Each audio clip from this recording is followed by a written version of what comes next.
Welcome to Just Asia, AHRC TV's weekly human rights program. These are the headlines. Police in Sri Lanka kill youth. Government responds by banning protests and transferring officers. Disappearances of Hong Kong publishers lead to protests and self-censorship. Rights defenders face mounting threat from authoritarian rulers in Bangladesh. Forced eviction in Indonesia proceed despite lawsuit. Legal aid assaulted during negotiations. Majority of Thai police corrupt, says sister of murdered British backpacker.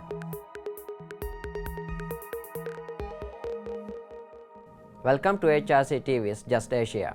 I am Amila Sampath. We begin the program in Sri Lanka.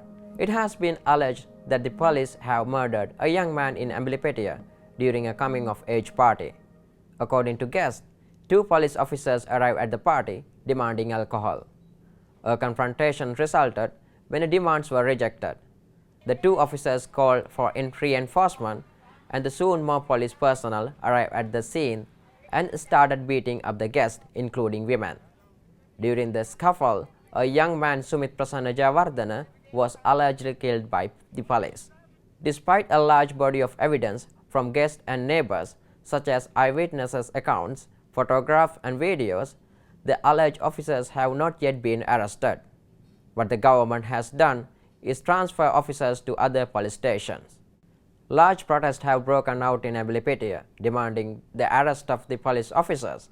Authorities have responded with a court order issued to the victim's pregnant widow, banning any unruly behavior or protest against the police during the funeral. As the tension were building this week, large number of police were called to the street, including hundreds of special task force personnel, in order to prevent a mass protest by local people. As the HRC has noted in a statement this week, in no country is the maintenance of law and order possible if the law enforcement agency of the country, that the police itself, does not abide by the law. The Embilipitiya incident and many other similar incidents only indicate that the Sri Lankan police do not consider it their duty to abide by the law. A commonly held belief seems to be that the police can break any law and get away with it.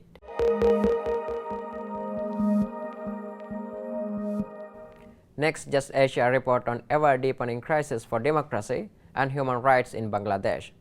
Legal and democratic institutions have simply stopped functioning, and rights defenders are largely unable to voice their concerns without risking their life and liberty.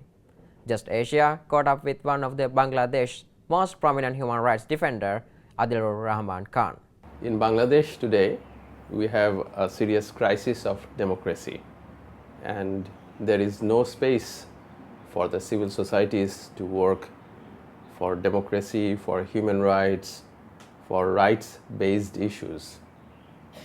In Bangladesh, institutions can't function independently. No institution have the independent ability to deliver kind of results to the people.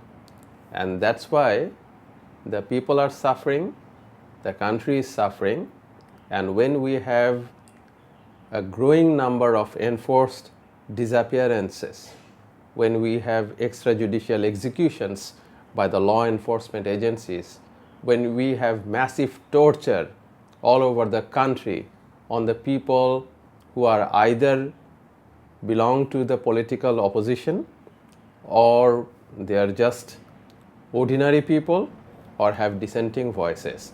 They are tortured, and the country is lacking rule of law.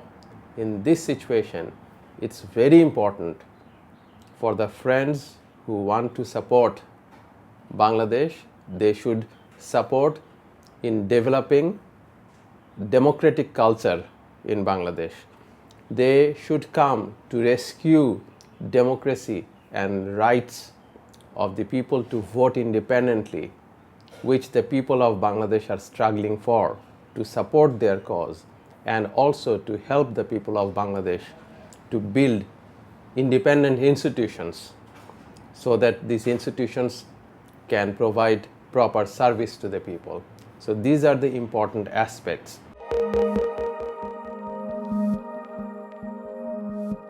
Continuing the theme of a shrinking space for freedom of expressions over to Hong Kong, the special administrative region of China, which was British colony until 1997, has a traditions of vigorously free press and dependable rule of law institutions. The city has recently experienced a dramatic downturn in these freedoms, as certain Hong Kong publishers have been abducted, allegedly by mainland China secret police operating illegally in Hong Kong and Thailand. Hong Kong people are fighting back. Prominent politicians, celebrities, and activists have spoken out. Thousands of people have taken to the streets to protest against Chinese authorities blatantly breaking the rules of the one country, two systems, valid until at least 2047. According to the one country, two systems, Hong Kong has fully authority over internal policy, such as law enforcement and media freedoms, now perceived to be under threat. We are here to march for one country, two systems. We are here to march for the freedom and security of the people of Hong Kong. What happened to Li Bo can happen to any one of us, because what Li Bo had done and what the other 5 Causeway Bay bookstores have done is just, they are just doing business. They are just publishing. They are just exercising their freedom of information. But what happened? All 5 of them disappear. Mr. Li Po is a Hong Kong person. He publishes and sells books, some of which may embarrass the Chinese leadership. A few days ago, he was tricked and he was made to disappear. We still haven't heard what has happened to him, but we know that he is in the mainland of China. This is a matter of grave concern to Hong Kong people. We are experiencing political disappearance from the midst of Hong Kong. People may be aware about the disappearance of Li Bo since last week, but actually for whole of the abduction and disappearance of the Causeway Bay bookseller, it have started from last year, October already. 4 of the booksellers from Causeway Bay bookstore have been disappeared and abducted from Thailand and mainland since October. But I would like to imply or indicate that actually for whole of the incident happened, the most different things is now Li Bo is already in mainland China, but his home return permit is still at home. So why can Li Bo back to mainland China?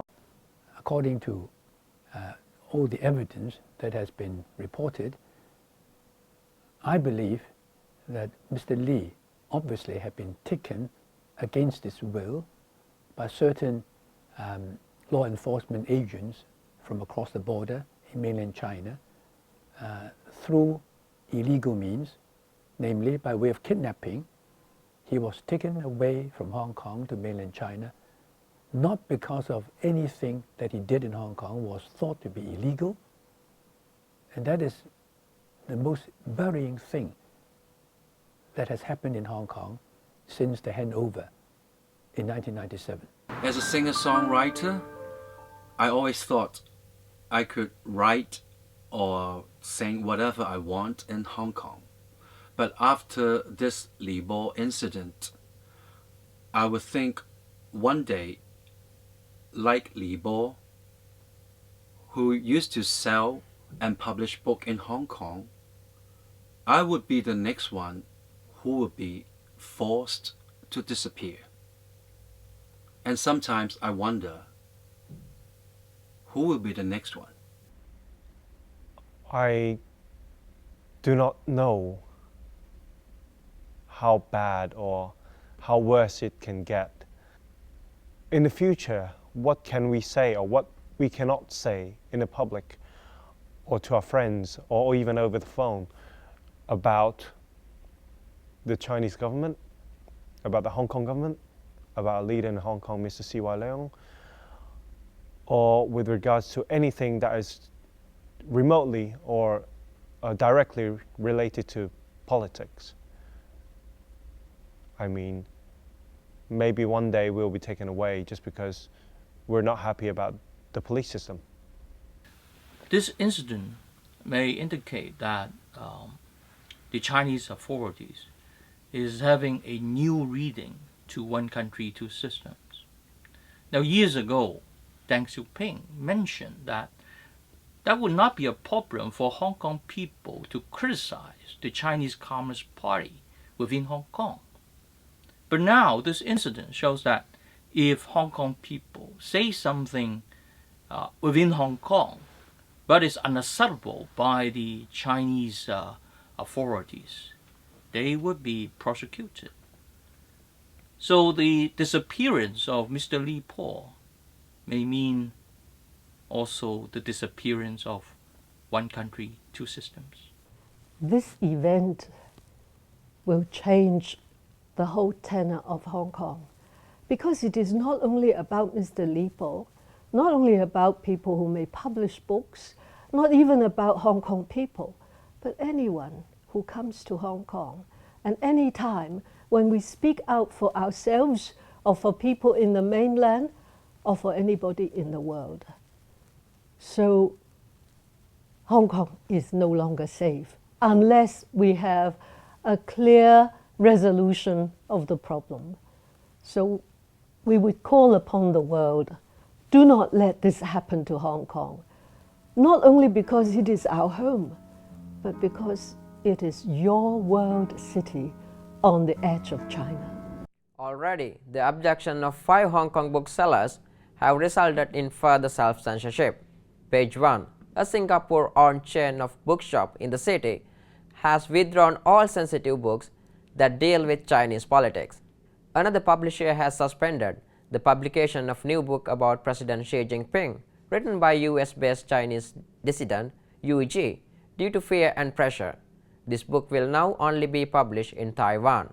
Meanwhile, in China, authorities have this week formally arrested on subversion charges at least 7 human rights lawyers who have been held in secret detentions since last summer. In July last year, more than 130 human rights lawyers and other legal staff were detained and questioned in an unprecedented crackdown on legitimate activities of legal professionals. This group of 7 lawyers and legal staff have now been charged with state subversion or incitement to state subversion, both of which are likely to carry long prison sentences in a country that has conviction rate of 99.9%.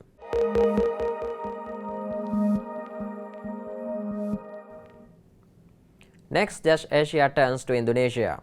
On January 12, the Jakarta governor conducted a forced evictions operations against residents in Bukit Duri in South Jakarta. Hundreds of police were deployed to support the eviction. The residents say that their claims to the land is legal and have filed a lawsuit at the Jakarta Administrative Court to challenge the evictions by the Jakarta governor. According to Indonesian law, a forced evictions cannot be conducted if the residents have filed a lawsuit. Therefore, according to law, the government has to wait for the court decision. However, when some public lawyers from the Jakarta Legal Aid tried to negotiate with the police officers, one of the lawyers, Aldo Felix Judari, was brutally beaten and kicked by the member of the Civil Service Police Unit. Ignoring the pending lawsuit in Jakarta Administrative Court, hundreds of police then proceed to forcibly evict 503 local residents from their homes. They used heavy machinery to destroy all of the houses.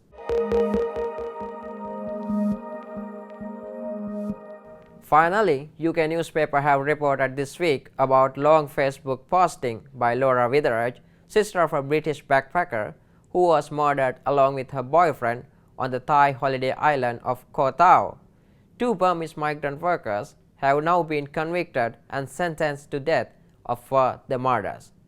But Laura Witherage has stated that the court proceedings and police handling of the cases were deeply flawed. Laura's 23-year-old sister Hannan and 24-year-old David Miller were found dead bludgeoned to death on beach in September 2014. Hannan had also been raped. In the posting, Laura says she thinks the Burmese men were scapegoats and that the real perpetrators were Thai nationals. She believes that corrupt Thai police were more interested in preserving Thailand's reputation as a tourist paradise than solving the case. She claims the family received death threats repeatedly during the trial and that they were offered money to keep quiet about the case. The Burmese suspect initially confessed to the crime, but the later said they had been forced to confess under torture. A recent video by cyber activist collective Anonymous backs up Laura's claim by accusing the Thai police of a cover-up the Koh Tao and other murder cases. Anonymous has learned that the Thai police have accused innocent people before, and would rather blame foreigners or migrants for such crimes so as to protect their tourism industry than accuse their own Thai locals, that may deter tourists from choosing Thailand as their holiday destination. Anonymous is against any government who use prisoners, including innocent prisoners, for the benefit of getting a quick conviction to solve a case or for any kind of other publicity stunt for whatever purpose. Anonymous views these findings that we have learned a disgrace to the Thai police with the way in which they handle their investigations of serious crimes that have been committed on their islands against foreign tourists. That is all for this episode of Just Asia. For more on these and other issues, please visit www.humanrights.asia. Thank you for watching and see you next week.